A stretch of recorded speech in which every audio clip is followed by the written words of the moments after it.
हैं। डॉक्टर अग्रवाल, आपका बहुत स्वागत है इंडिया न्यूज मध्य प्रदेश छत्तीसगढ़ में। नमस्ते डॉक्टर अग्रवाल, जो मौजूदा हालात है अगर और इसमें कोरोना जो है अपना स्वरूप लगातार बदल रहा है, शुरुआती सिम्टम में किसी व्यक्ति को अगर उसमें दिखाई दे, घर पर रहकर वो इस महामारी को कैसे मात दे सकता है? क्या टिप्स आप उसे देना चाहोगे जिसमें इनिशियल स्टेज में अगर वो घर पर रहकर किस हिसाब से इस महामारी से रिकवर कर सकता है? देखिए, प्रश्न ये बहुत अच्छा है। सबसे पहले जरूरी है कि पहला सिम्टम जब किसी को भी आए घर में, वह बुखार, सर्दी, खांसी, गला खराब होना, तो इसे इस तरह से ना माने कि मैंने दही खा लिया था, मैंने नींबू खा लिया था और या मुझे टाइफाइड हो गया। बुखार होने पे बहुत लोग टाइफाइड का ट्रीटमेंट करवा रहे हैं और टाइफाइड समझ रहे हैं। ध्यान रखें, पहला कदम, और या फिर कोविड टेस्ट के लिए भाग रहे हैं जी, पहला कदम आइसोलेट होना है। यदि आपको कोई भी सिम्टम है आपके परिवार में किसी को, तो सदस्य का काम है कि उसको कोविड मानकर ही चले पैंडेमिक के समय, जब तक कि वो प्रूव ना हो जाए कि वो कोविड नहीं है। पहला कदम कोविड माने और आइसोलेट हो जाए, जिससे आपके बाकी परिवार के लोग बच जाए, फर्स्ट। दूसरा, क्योंकि कोविड टेस्ट करवाने की प्रक्रिया, फिर रिपोर्ट आने की प्रक्रिया में कुछ वक्त लगता है, कोविड मानकर उसका ट्रीटमेंट गवर्नमेंट हेल्पलाइंस हैं या आपने जैसे हेल्पलाइन शुरू की है, या कोई भी डॉक्टर जो आपका फैमिली डॉक्टर है उनसे बात करके उसका ट्रीटमेंट आप शुरू कर दें। तो पहला कदम है, बुखार आए, खांसी हो, कमजोरी लगे, थकावट लगे, अनयूजुअल कुछ भी लग रहा है, तो उसको कोविड मानकर आइसोलेट होना और दूसरा ट्रीटमेंट शुरू करना। तीसरे नंबर पर आता है टेस्टिंग करवाना। वो बाद की बात है, लेकिन पहले ये 2 स्टेप करें, जो बहुत लोग गलती कर रहे हैं। और ये गलती भी मैं बहुत देख रहा हूँ कि टाइफाइड मानकर लोग इलाज ले रहे हैं, क्योंकि टाइफाइड में रिपोर्ट्स काफी सिमिलर आती है कोविड में, टाइफाइड के जैसे, और फॉल्स पॉजिटिव आता है इसका विडाल टेस्ट। तो उससे ये बड़ा खतरा मंडरा रहा है भारत में। यदि ये धारणा घर कर जाएगी लोगों में कि ये कोविड नहीं टाइफाइड है, तो लोग एक दूसरे में फैलाते रहेंगे, मतलब वो आइसोलेट नहीं होंगे। तो इसमें आपके चैनल, मीडिया बहुत इंपॉर्टेंट काम कर सकता है कि लोगों को अवेयर करें। जी दीपिका जी। बिल्कुल डॉक्टर अग्रवाल, हमारी तो कोशिश ही ये है लोगों को जागरूक करना, इसीलिए हम एक खास पेशकश लेकर आए। डॉक्टर अग्रवाल, मेरा अगला सवाल ये है, निमोनिया, कोविड निमोनिया और आम निमोनिया में क्या फर्क है? दूसरा सवाल ये है, जिस हिसाब से मौसम में तब्दीली देखने को मिल रही है, सर्दी जुकाम हो रहा है और ये आम बात है, और कोरोना के सिम्टम भी कुछ इसी तरीके से, कैसे आइडेंटिफाई करें आम निमोनिया और कोविड निमोनिया का, और टाइफाइड में भी किस हिसाब से हम डिफरेंशिएट कर सकते हैं, और ये नॉर्मल सर्दी जुकाम और कोविड के लक्षणों को किस तरीके से हम आइडेंटिफाई कर सकते हैं? जी, आपका पहला प्रश्न था निमोनिया बाकी निमोनिया से कैसे अलग है कोविड में।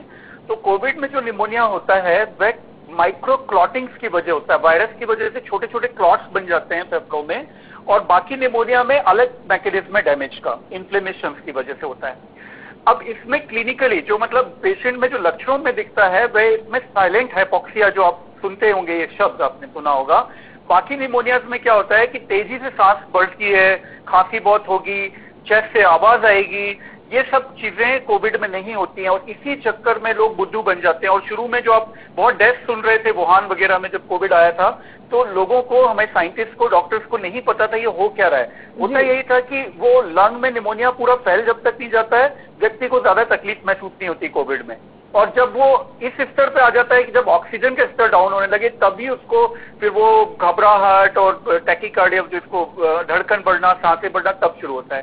तो कोविड निमोनिया में पिक्यूलर बात यह है कि धीमे धीमे बढ़ता रहता है और इंसान को पता नहीं चलता है जब तक ज्यादा ना हो जाए। ठीक है, पहले जानकारी साझा करें डॉक्टर अग्रवाल आप। यहाँ पर इसी बीच एक दर्शक जुड़ी हैं, साक्षी। साक्षी जी, आपका सवाल क्या है, पूछिए। मैडम, मेरे पापा पेशेंट है, उनको सेकंड डोज लगा है मैम, तो क्या सावधानी रखना है? वैक्सीन की सेकंड डोज लगी, आपका प्रश्न ये है? हाँ मैम। और आपको सावधानी क्या रखनी है? सबसे जरूरी सावधानी ये कि आप सोशल डिस्टेंसिंग, मास्क जो पहले बोला गया है उसको जारी रखें सेकेंड डोज के बाद। और सबसे पहले तो मैं आपको बधाई दूंगा जो अपने पापा को आपने दोनों डोज वैक्सीन की लगवाई सक्सेसफुली, वेरी वेरी गुड। इससे वो काफी हद तक गंभीर कोविड से प्रोटेक्टेड रहेंगे, लेकिन पूरी तरह प्रोटेक्टेड नहीं रहेंगे, ये ध्यान रखें। अभी भी कोविड हो सकता है उनको, इस वजह से बाकी सारे प्रोटेक्शन चालू रखेंगे, जैसे कि मास्क पहनना। मास्क पहनने में हम लोग गलती करते हैं, बात करते समय नीचे कर देते हैं मास्क, वो नहीं करना है। जब भी वैसे तो बेस्ट है कि किसी भी भीड़ भाड़ वाले स्थान में ना जाएं, कभी जाना पड़े बाहर मार्केट में तो मास्क प्रॉपरली लगाएं नाक तक, बात करते समय उसको नीचे ना करें, दूर से बात करें, पास ना आए, ठीक है। और एक बंद कमरे में कभी भी अजनबियों के बीच में ना जाएं, जैसे कि कोई एंगेजमेंट पार्टी है, लाइक दैट। छोटी भी पार्टी हो तो अवॉइड करें। और 2 डोज वैक्सीन लग गई, ये बहुत अच्छी बात है जी। तो उम्मीद करते हैं साक्षी आपको आपके सवाल का जवाब मिला होगा। डॉक्टर अग्रवाल, मेरा अगला सवाल इसी से रिलेटेड है। जो लोग नेगेटिव हो चुके हैं, पॉजिटिव संक्रमित होने के बाद, नेगेटिव होने के बाद भी जो है इसका काफी ज्यादा इफेक्ट देखने को मिल रहा है, गले में खराश और लंग्स पर सबसे ज्यादा असर देखने को मिल रहा है। क्या एहतियात बरता जाए नेगेटिव होने के बाद ताकि इसका प्रभाव ना रहे? जी, कोविड मरीज को 14 डेज के बाद माना जाता है कि वो अब ठीक हो गया है, और 17 डेज के बाद उसका वायरसेस खत्म हो गए होंगे, दोबारा टेस्ट करने की जरूरत नहीं होती और दोबारा निगेटिव टेस्ट रिपोर्ट लेने की जरूरत नहीं होती है, ठीक है। तो वो हमने टेस्ट नहीं भी कराया तो उसको निगेटिव ही मानेंगे 17 दिन के बाद। 17 दिन के बाद बहुत लोगों में खांसी रह सकती है, गला खराब रह सकता है अगले 15 दिन, कभी कभी 1-8 महीने, और कुछ लोगों को 2-2, 3-3 महीने तक खांसी बनी रह सकती है। कुछ लोगों में कमजोरी की फीलिंग रह सकती है, थकावट, जल्दी थक जाना, या बॉडी पेन, या मांसपेशी में थोड़ा सा कंपन होना, इस तरह के पोस्ट कोविड जिसको लक्षण जो हैं वह रह सकते हैं। तो इसमें एक डॉक्टर से बात करके कुछ सप्लीमेंट, मल्टीविटामिन, कैल्शियम, मैग्नीशियम, इनका सप्लीमेंट्स लें, संतुलित आहार लें, नींद बहुत अच्छी लें, और हल्का हल्का सा एक्सरसाइज शुरू करें। या ध्यान रखें, पोस्ट कोविड पीरियड में अचानक से हैवी एक्सरसाइज ना करें, हल्के एक्सरसाइज जैसे कि थोड़ा वॉकिंग हो जाए, अपनी क्षमता अनुसार हल्का फुल्का योगा कर सकते हैं, इस तरह के एक्सरसाइजेस शुरुआत में करें, नींद लें, पोषण लें, और कुछ सप्लीमेंट्स कुछ समय तक लें जी। तो बहुत अहम जानकारी डॉक्टर आप दे रहे। इसी बीच एक और दर्शक जुड़े हैं, संगम जी, आपका सवाल क्या है?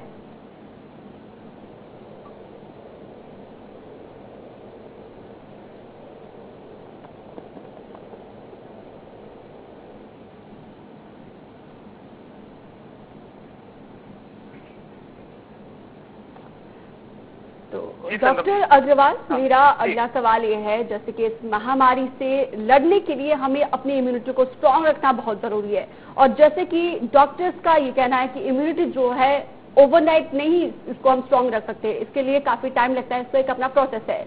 इसी बीच क्या ऐसे डोज लिया जाए, किस तरीके से खान पान का ख्याल रखा जाए, इम्यूनिटी को स्ट्रांग रखा जाए? दूसरा सवाल मेरा ये है, मानसिक तौर पर लोग काफी ज्यादा मेंटल स्ट्रेस हो रहे हैं, पैनिक बहुत ज्यादा हो रहे हैं, किस तरीके से मानसिक तौर पर अपने आप को दुरुस्त रखा जाए?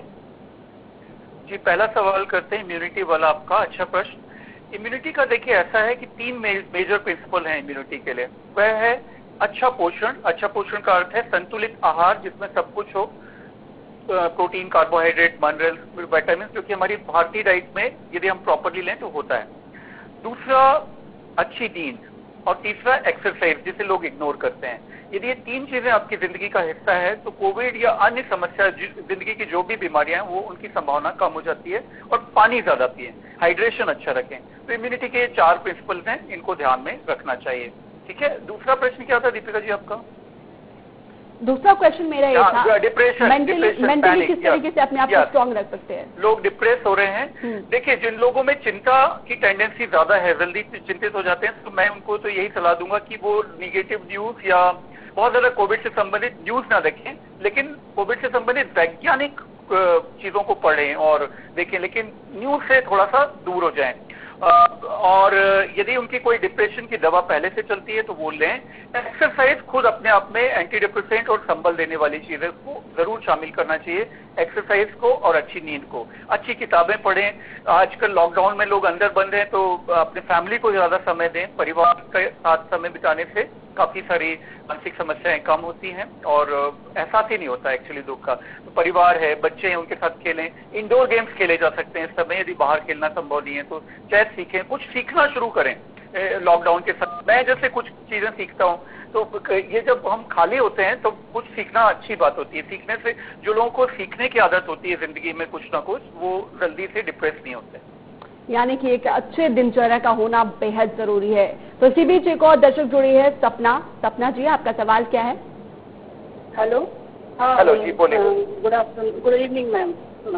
Good evening sir. ये पूछ रही थी कि जैसे मेरे को है ना फीवर आया था, वायरल आया था, 3 दिन आया। मैंने कोविड वाला एंटीजन टेस्ट करवाया, उसकी रिपोर्ट मेरी नेगेटिव आई, 3 दिन के बाद मेरे को फीवर नहीं आया। 26 अप्रैल से मेरे को कोई फीवर नहीं है, ना थकान वगैरह कुछ भी नहीं है। लेकिन जैसे मैं नॉर्मल में अपना टेम्परेचर लेती रहती हूँ तो कभी 99.3 कभी 99.2 तक भी जाता है, फिर बिना टैबलेट की अपने आप नॉर्मल हो जाता है।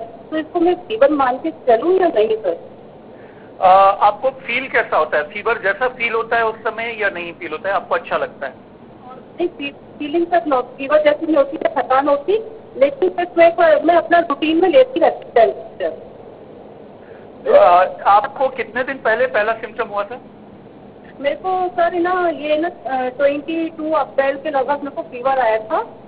हल्का मतलब 100 से ऊपर नहीं गया था मेरे को, ये जैसा 100.2 ऐसा ज़्यादा नहीं हुआ था। फिर मैंने डॉक्टर को दिखाया, 3 दिन की उसमें प्रिस्क्रिप्शन लिखे थे डॉक्टर ने उनने, और 3 दिन के बाद में डॉक्टर ने कहा था कि अगर आपको और आगे रहता है तो अपन देखते थे। मैंने एंटीजन टेस्ट करवाया था, वो नेगेटिव रिपोर्ट आई थी सर। ठीक है सपना जी, आपका ये जो फीवर है इसको आप इग्नोर कर सकते हैं। आप मेरे ख्याल से ये ठीक हो जाएगा अगले 1 हफ्ते में, ठीक है? और नहीं होगा तो फिर डॉक्टर को मिलना होगा आपको। ओके, तो घबराने की बिल्कुल जरूरत नहीं है सपना जी, अपना ख्याल रखिए, पॉजिटिव रहिए और मानसिक रूप से दुरुस्त रहिए, क्योंकि इस वक्त यही एक हमारा पॉजिटिव रहना बहुत बड़ी बात है। डॉक्टर अग्रवाल, मेरा अगला सवाल ये है, जिस हिसाब से वैक्सीन इस वक्त हमारे पास सबसे बड़ा हथियार है, और बिलो 18 के लिए तो वैक्सीन नहीं बनी है, लेकिन बच्चों को, बिलो 18 के लोगों को किस तरीके से आप एहतियात बरतने के लिए क्या टिप्स देना चाहोगे, किस तरीके से वो अपने आप को प्रोटेक्ट करके रख सके? बिलो 18 के जितने भी बच्चे हैं, यदि घर में कोई भी कोविड पॉजिटिव हो तो जितना उनको आइसोलेटेड कर सकें करेंगे। बाहर अभी क्योंकि एयरबोर्न भी है, तो बाहर भी यदि बच्चों को भेज रहे हैं थोड़ी देर खेलने को आंगन में या कहीं भी, तो मास्क लगा के जो है मैं बोलूंगा, क्योंकि ये नई रिसर्च में पता चला है जैसे कि कोविड एयरबोर्न भी है, सिर्फ ड्रॉपलेट इन्फेक्शन नहीं है। हालांकि बाहर उसके होने की संभावना बहुत कम होती है बंद कमरों की तुलना में, लेकिन स्टिल ये 2 चीजों का ध्यान रखें। बच्चों को अच्छा न्यूट्रिशन दें, बच्चों के मानसिक स्वास्थ्य का ध्यान रखने के लिए उनको एंगेज रखें, पूरी टाइम मोबाइल या लैपटॉप या टीवी पर ना लगे रहें बच्चे। उनके लिए कुछ कंस्ट्रक्टिव वो कर सकें, पेंटिंग हो सकती है, जैसे मैंने कहा कोई इंडोर गेम हो सकता है लाइक चेस, कोई अच्छी किताब पढ़ने की आदत उनको डाली जा सकती है। तो उनको कोई ना कोई टास्क, कंस्ट्रक्टिव टास्क है जिससे वो उनके लिए, वाकई बच्चों के लिए बड़ा टफ समय इस रूप में है कि वो ऐतिहासिक रूप से ऐसा समय देख रहे हैं जो इतने लंबे समय तक स्कूल्स भी बंद, प्लेग्राउंड भी बंद, एकेडमीज भी बंद, सब कुछ। तो बच्चों के मानसिक स्वास्थ्य पे ज्यादा ध्यान देने की जरूरत है हमें। और वैक्सीन, फॉर्चुनेटली बच्चों को यदि कोविड होता भी है तो फिलहाल तो माइल्ड डिसीज देखने मिलती है। तो यानी कि एक पॉजिटिव सोच और एक अच्छा दिनचर्या होना बहुत जरूरी है। इसी बीच एक और दर्शक जुड़े हैं, मनोज जी, अपना सवाल पूछिए। जी हेलो मैम। जी, आप अपना सवाल पूछिए। जी हाँ Manoj ji. Hello, good evening sir. Good evening sir. Good evening, बोलिए आप। मैं ये बोल रहा था, आप अपना सवाल कंप्लीट करिए मनोज। ये बोल रहा था कि मैं कल कोरोना संपर्क में आया था एक, जो अभी कोरोना पॉजिटिव निकला है, तो क्या मुझे भी कोरोना जांच कराना चाहिए?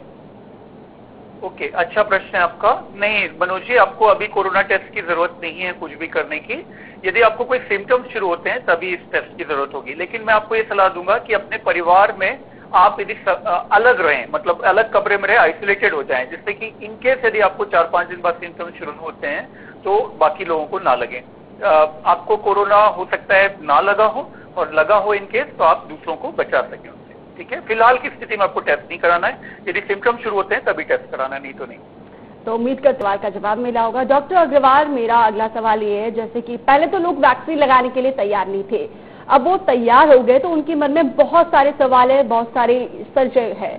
क्या वैक्सीन एक गर्भवती महिला ले सकती है, या फिर जो स्तनपान करवारी महिला है क्या वो वैक्सीन ले सकती है? और तीसरा, जो मरीज बहुत क्रिटिकल है या फिर बेड रिडन है या फिर किसी बीमारी से जूझ रहा है, क्या वो भी ले सकता है? इस पर जरा आप क्लियर करिए डाउट। प्रेगनेंसी में फिलहाल रिकमेंडेड नहीं है वैक्सीन, इसी तरह से ब्रेस्ट फीडिंग में भी फिलहाल रिकमेंडेड नहीं है। लेकिन मैं उम्मीद करता हूं आगे चल के, ये क्योंकि हाई रिस्क ग्रुप है प्रेगनेंसी, तो वैक्सीन रिकमेंडेड हो जाएगा फिलहाल, क्योंकि उसमें रिसर्च मतलब डेटा नहीं आया है, इसलिए उनको अभी रिकमेंडेशंस नहीं है, ठीक है? दूसरा आपका ये था कि कोई बीमारी है किसी को, जैसे किडनी की बीमारी है, किडनी ट्रांसप्लांट हुआ है, कैंसर मरीज है, यही इसी तरह का प्रश्न है ना, लिवर डिसीज है, इस तरह की कोई भी क्रॉनिक इलनेस है तो उसमें वैक्सीन जरूर लगवाएं आप, जरूर। मतलब उसमें प्रश्न लोग ये पूछते हैं कोई साइड इफेक्ट नहीं हो जाएगा, लगवाएं या नहीं लगवाएं। मैं बोलूंगा लगवाएं या नहीं लगवाएं मत पूछिए, लगवाना ही है, ठीक है, लगवाना ही है। उनमें और ज्यादा जरूरत है लगवाने की, ऐसे मरीजों को, क्योंकि कोरोना जब होता है तो गंभीर कोरोना होने की संभावना अधिक होती है। इस वजह से इनको ज्यादा प्रोटेक्ट करना है जिनको पहले से कोई दूसरी बीमारियां हैं। यानी कि जो लोग किसी बीमारी से ग्रसित है उनको जरूर वैक्सीन का डोज देना है, क्योंकि आपकी जो बीमारी है उसके खिलाफ जंग अलग है, लेकिन ये महामारी आपको अपनी चपेट में ना ले, इसीलिए वैक्सीन का डोज देना बहुत जरूरी है। इसी बीच एक और दर्शक जुड़े हैं, संजय। संजय जी, आपका सवाल क्या है? जी नमस्ते मैम। जी नमस्ते। ये बोल रहा था कि जैसे यहाँ बुजुर्ग लोग वैक्सीन लगाने से डरते हैं तो उनको क्या करें?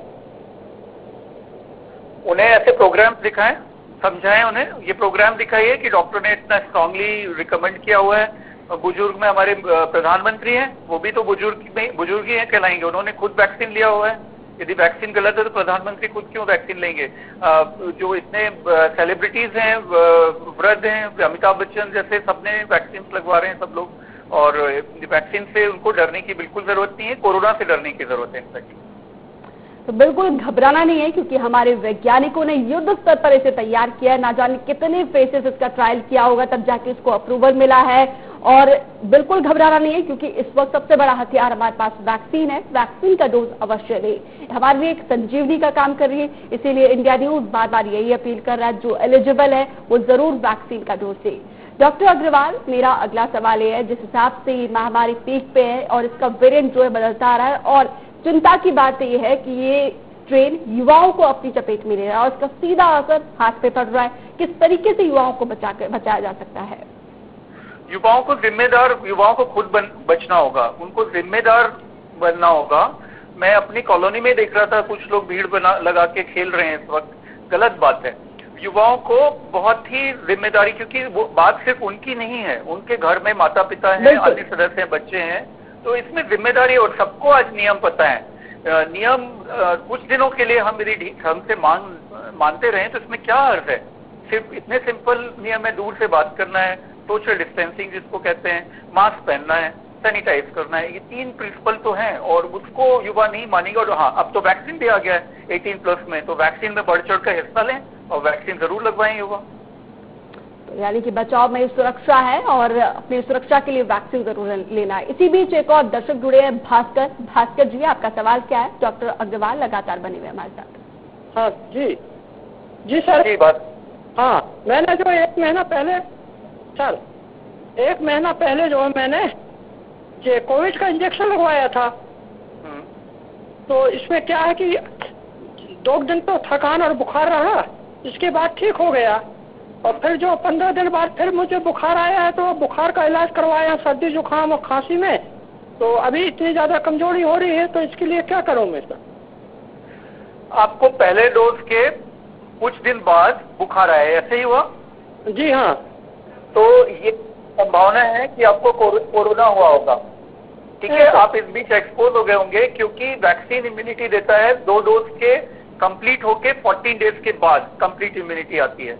मतलब जैसे 2 महीने के अंतराल में 2 डोज लगे, उसके बाद 14 दिन और 14 डेज और निकल जाएंगे, तब व्यक्ति कंप्लीटली इम्यून माना जाता है। इस बीच आपने कहीं से कैच कर लिया होगा और संभावना है कि कोविड हुआ होगा। तो कोविड से संबंधित सारा ट्रीटमेंट और उसके जो भी विटामिन लेना है, कैल्शियम लेना है, आराम करना है, पानी लेना, ये सब कीजिए। किसी डॉक्टर को इस संपर्क में रह के उसको कोविड मानकर चलेंगे तो बेहतर रहेगा। और दूसरा डोज जरूर लगवाएं अपना टाइम पर। जब आप बिल्कुल ठीक हो जाएंगे तो उसके बाद जब आपका डेट आएगा सेकेंड डोज का, तो उसको उसी डेट पर लगवा लेंगे आप, ठीक है। तो इसी बीच एक और दर्शक जुड़े हैं, अनिल। अनिल जी, आपका सवाल क्या है? हाँ जी सर। हाँ जी, हेलो जी, अपना सवाल पूछिए अनिल। हाँ जी सर, मैं ये बोल रहा था कि जो जैसे वैक्सीन लगवाते हैं तो वो 4-5 दिन तक बीमार से रहते हैं, तो क्यों रहते सर? 4-5 दिन नहीं रहते हैं। ज्यादातर लोगों को 1-2 या मैक्सिमम 3 दिन का होता है, कुछ लोगों को 4-1 दिन का होता है, फीवर और बॉडी एक वगैरह। ये वैक्सीन में क्योंकि वैक्सीन जो है अंदर जाके एंटीबॉडीज बनवा रहा है वायरस के खिलाफ, तो एक तरह से वो प्रक्रिया जो है वो लड़ाई वाली है, तो बॉडी के लिए वो नई प्रक्रिया रहती है ना, तो इस वजह से थोड़ा बुखार आना, थोड़ा दर्द आना होना लाजमी है। बाकी भी वैक्सीन में ऐसा होता है, जैसे अब बच्चों को हम लोग जो डीपीटी लगाते हैं उसमें भी ऐसा होता है, ये सिर्फ इसी वैक्सीन में नहीं होता है, तो उससे कोई घबराने की बात नहीं है।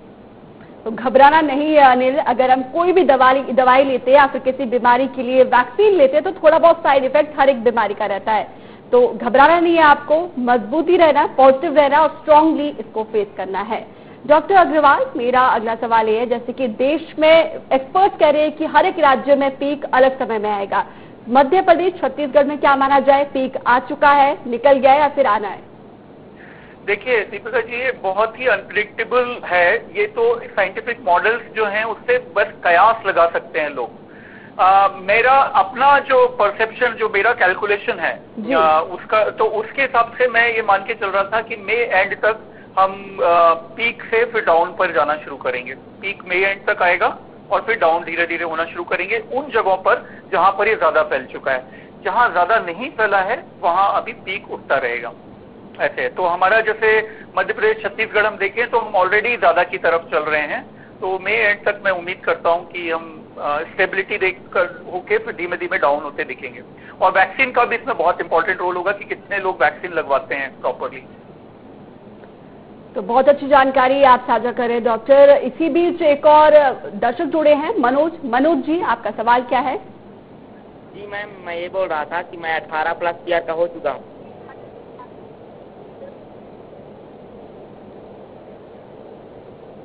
हेलो जी सर, मैं ये बोल रहा था, हाँ, तो मुझे वैक्सीन लगवाना चाहिए क्या?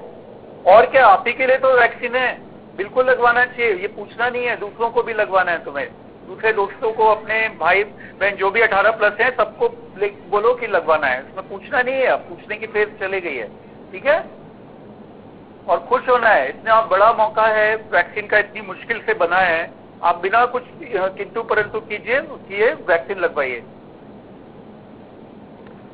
तो वैक्सीन लेना बहुत जरूरी है इस वक्त, क्योंकि वैक्सीन, बार बार हम यही कह रहे हैं, सबसे बड़ा हथियार है इस जंग के खिलाफ लड़ने के लिए। इसीलिए बार बार हम यही अपील कर रहे हैं, जो 18+ है, जिन राज्यों में शुरू हो चुका है, वो जरूर वैक्सीन का डोज ले और वैक्सीन का डोज लेने के बाद भी एहतियात जरूर बरते। डॉक्टर अग्रवाल, वैज्ञानिक कह रहे हैं कि तीसरा लेयर भी आएगा, उसके लिए तैयारी करिए, क्या कुछ कहना है आपका इस पर? डेफिनेटली तीसरी लहर क्या, जो वायरस पेंडेमिक 1918 में हुआ था, स्पेनिश फ्लू, उसमें 5 वेव्स आई थी कुल, तो पॉसिबल है कि वेव्स इसके आगे भी आते रहे, 5 भी आ जाए, 3 ही क्यों। तो तैयारी में हमारी सबसे महत्वपूर्ण यही है कि हमें अपने गार्ड डाउन नहीं करने हैं, हमें इसको हल्के से नहीं लेना जैसे हमने इस बार लिया था।